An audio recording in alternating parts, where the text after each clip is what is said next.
Hello again. You may have noticed in some of the last few clips we've been taking little steps outside our allowed self-imposed remit of playing just in C major. And we're going to do that again here with a first tiny tentative little step into harmony, but the smallest step possible. So I'm going to be talking about the difference between major and minor. And although it's a tiny little step in terms of the harmony, what a huge difference it can make. So kind of staying true to our theme. When I was a kid, there was a show on the radio called Face the Music, and one of the rounds, the guy who was introducing the quiz used to play a tune and disguise it, so the panel had to try and guess what it was. And I thought I might sort of use this to describe sort of little tips and tricks, musically speaking, about how you might go around doing that, disguising a tune. And this major-minor thing is the first thing that might come into your head. So for instance, if we take our old friend, our starting point, the chord of C major, if we're going to change that into a chord of C minor, it's the smallest possible change. You're moving the middle note by the smallest step possible, just from this white note to this black note. So from you can hear the difference between those. Some people describe it as happy and sad, sort of bright and happy, slightly more sort of sad and forlorn. So what I'm going to do for you is play a tune that I'm sure 95% of you know.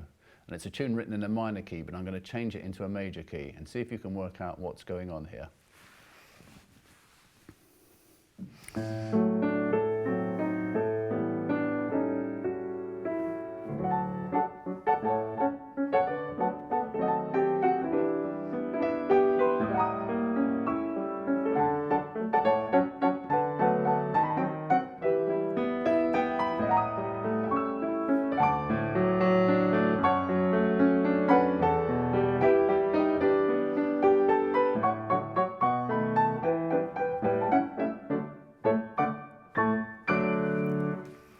So, did you recognise that tune?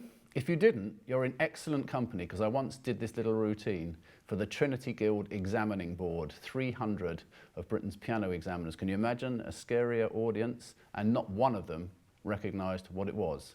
Now let me play you the original, which is in a minor key. It sounds like this.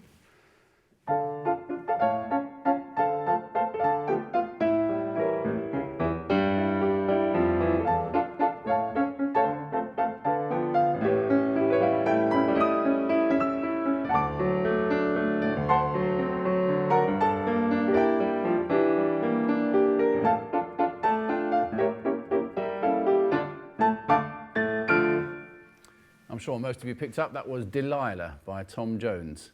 And you're probably thinking, yeah, he says he's just changing it from major to minor, but something more complicated is going on now. So now you know what the tune is. Let's go back quickly and revisit that opening version, the major version. Now you know what the tune is. I think you'll find it much easier to actually hear what's happening.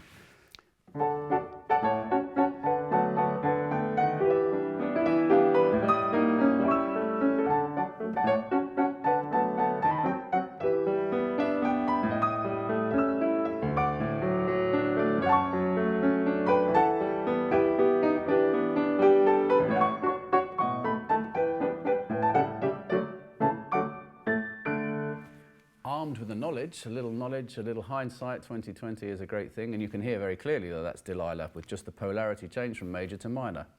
So that's one way of disguising a tune. There are various other ways you can play around with melodies and themes to disguise a tune. And here's a really good example. This will kind of get your musical ears warmed up. There's a famous little tune that Rachmaninoff wrote a series of variations on. The tune's by Paganini, and I'm sure you'll recognize it. And Rachmaninoff wrote some fantastic variations on that.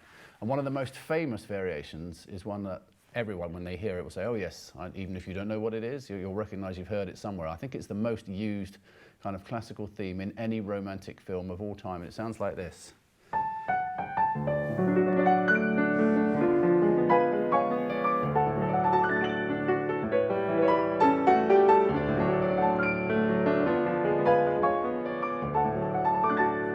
Recognize that tune. But here's my question to you. If you're writing variations, surely you should be able to hear the theme in the variation you're writing. So if you're starting with,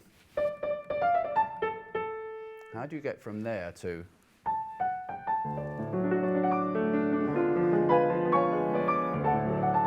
Because they sound as if they're 100,000 miles apart, I think. But here's what my theory is as to Rachmaninoff's thought process was. What he did was he took that first little snippet of the tune and thought, I'll put that into the major key. Easy enough.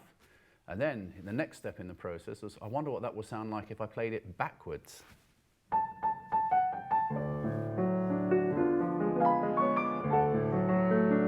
So that's my theory as to Rachmaninoff's thought process. Little ways you can disguise tunes by tiny steps, like changing it from major to minor, or just inverting a theme, or playing it backwards. So, armed with this knowledge, and with your ears hopefully a little warmed up, I set you a challenge. I'm going to play 3 tunes, extremely well known, all of them. I think are tunes that everybody, almost everybody listening to this will recognise. And what I'm going to do is I'm going to flip them from major to minor. So if they're written in major, I'll play them in minor, and vice versa. You get 45 seconds or so of my twisted version, my changed version, at the end of which I will play you a few seconds of the original, which hopefully is the point at which you go, of course, how can I not hear that? So 3 tunes coming up, twisted, and then the originals. See how you get on.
So, did you get them all?